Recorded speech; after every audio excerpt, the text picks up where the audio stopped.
What up, this is Rama Screen covering movies, TV, and entertainment, and here's my review of Netflix's new mini-series, Anatomy of a Scandal. Hey, before you watch my review, please subscribe to my channel, press that like button, ring that bell so you can get notified whenever I post new videos. And if you'd like to help support this channel, please do so at patreon.com/ramascreen. That's patreon.com/ramascreen. Let's rock this. First up, I would like to say thank you to Netflix for granting me the screeners to this entire new mini-series. They've asked me to not spill spoilers, therefore this review is spoiler-free. I repeat, there are no spoilers in this video review. Okay, I've never read the best-selling novel that this show is based on, but Anatomy of a Scandal will strike a chord with our society today in this post-#MeToo era, especially with the unfortunate fact that the powerful and the elite always seem to get away with every crime, from tax evasion to bribery to assault. And so this show will stir up all kinds of emotions in you, whether you are pro or against any of these characters. The dialogues are brutally honest, the descriptions and the arguments in the courtroom drama are shockingly and unbelievably graphic. It's gonna make some audiences feel uncomfortable, but that is what I think makes Anatomy of a Scandal incredibly compelling.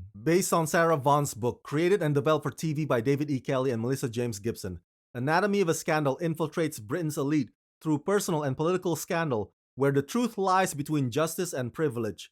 James and Sophie Whitehouse live in a blissful and rarefied world, a minister in parliament, a loving family at home. James' trajectory appears without limits until a scandalous secret suddenly comes to light.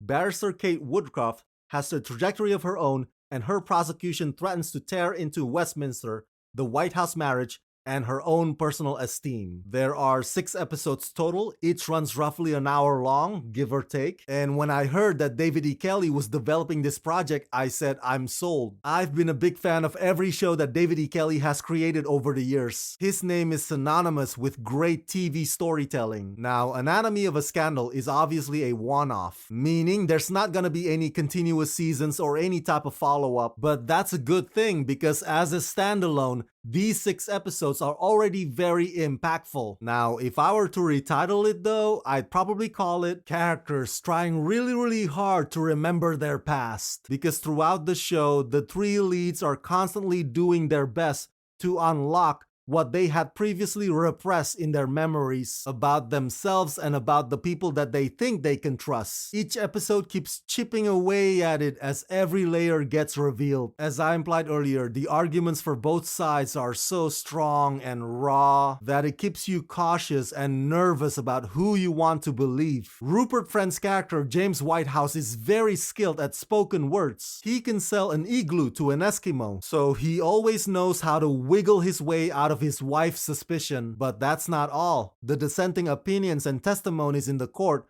are just as razor sharp. And I'm not sure if that speaks to the culture, the assumption that British people are more upfront and unfiltered, but I had never seen those details broken down quite so vulgar and so vividly. Other TV shows would probably tiptoe around them. Ooh, I don't know if that's appropriate. But Anatomy of a Scandal unapologetically aims to get you in the shoes of a traumatic mindset. The direction on every episode is elegant and dreamlike. The present would suddenly melt into the past so seamlessly and vice versa. And for the first few episodes, they end with a truth bomb that throws the characters aback, figuratively and literally. So the visuals are there to illustrate that sinking feeling or that sudden self-realization. As far as the performances go, Sienna Miller is steady and luminous as the long-suffering wife. Michelle Dockery is remarkable and fierce as the lawyer with a secret. Rupert Friend is deviously charming as the defendant. And Naomi Scott does a smashing job of playing what I suspect is her most mature role yet. It is unfortunate that Naomi kind of fades away into the distance halfway through this show, but she definitely leaves a mark. So yes, Anatomy of a Scandal is a #MeToo story wrapped in a courtroom drama and political intrigue. But it also points out to the sad fact that we're still living in a world where some folks believe that they are born to rule, while the rest of us need to be ruled. This whole grooming the privileged male from when they were young to become future politicians